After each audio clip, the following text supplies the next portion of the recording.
नमस्कार दोस्तों, स्वागत है आप सभी का हमारे चैनल आस्तिक कहानियां में। ध्यान के दौरान मन को नकारात्मक विचारों से कैसे बचाएं? अक्सर ऐसे सवाल हमारे मन में आते हैं।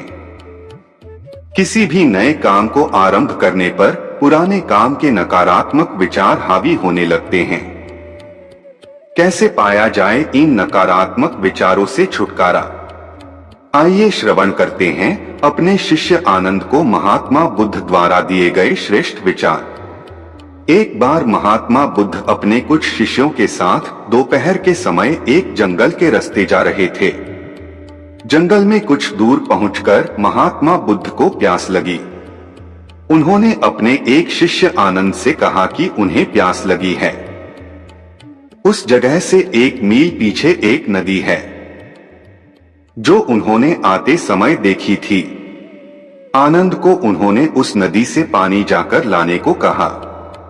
1 मील की दूरी तय करके आनंद जब उस नदी के पास पहुंचा तो उसने देखा कि उस नदी का पानी गंदा था। शायद उस नदी को किसी बड़े दल ने सवारी सहित पार किया था। जब आनंद ने देखा कि पानी साफ नहीं है, तब वह बिना पानी लिए ही वापस आ गया। बुद्ध उसका इंतजार कर रहे थे।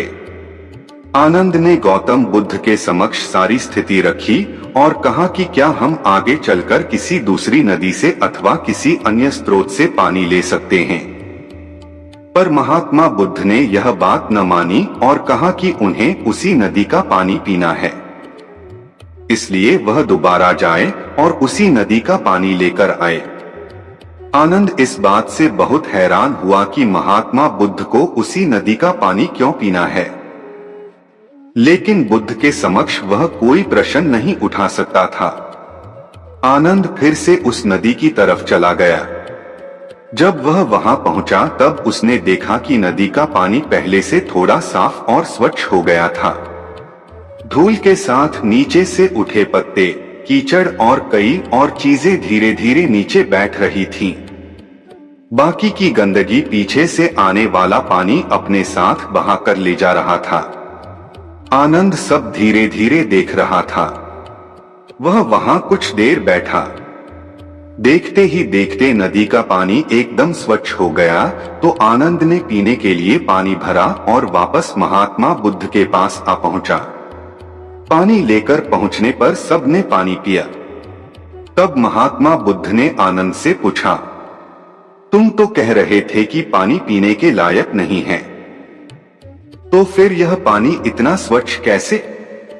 भगवान, यह पानी पहली बार तो गंदा ही था, बाद में साफ हो गया।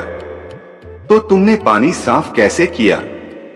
क्या तुम पानी में से गंदगी को हटाने लगे, या फिर तुमने पानी में जाकर गंदगी से लड़ाई की? ऐसा क्या किया तुमने कि पानी साफ और इतना स्वच्छ हो गया? भगवान, मैंने कुछ भी नहीं किया।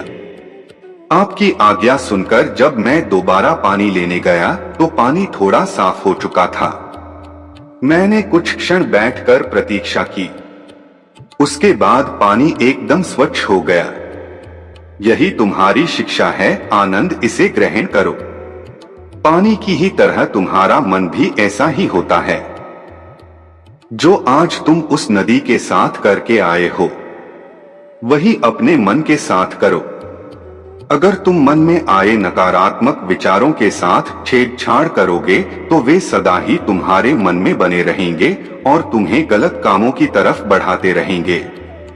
अगर नकारात्मक विचारों के प्रति अपने मन को शांत रखोगे और अपने ऊपर हावी नहीं होने दोगे तो वे विचार अपने आप चले जाएंगे। यह मन भी नदी के समान है जिसमें नकारात्मक विचार रूपी गंदगी आती रहती है। अगर इसमें गलत विचार सामने आते हैं तो उनकी उपेक्षा करो और अपने ध्यान को सकारात्मक विचारों पर केंद्रित करो। नकारात्मक विचार अपने आप चले जाएंगे। आनंद अब तक सब समझ चुका था। इसके बाद कुछ देर विश्राम करके वे सब फिर से आगे बढ़ चले। मित्रों, इसी तरह अगर हम भी अपने नकारात्मक विचारों से दूरी बनाएंगे और कुछ देर बैठकर अपने विचारों का आकलन करेंगे तो अच्छे विचार अपने आप हम तक पहुंच जाएंगे। अनावश्यक और नकारात्मक विचारों से छुटकारा पाने का यही सबसे सरल और सुखद माध्यम है। और ऐसी ही आस्तिक कथा कहानियां सुनने के लिए हमारे YouTube चैनल आस्तिक कहानियां को सब्सक्राइब करें। आप सभी का बहुत बहुत धन्यवाद।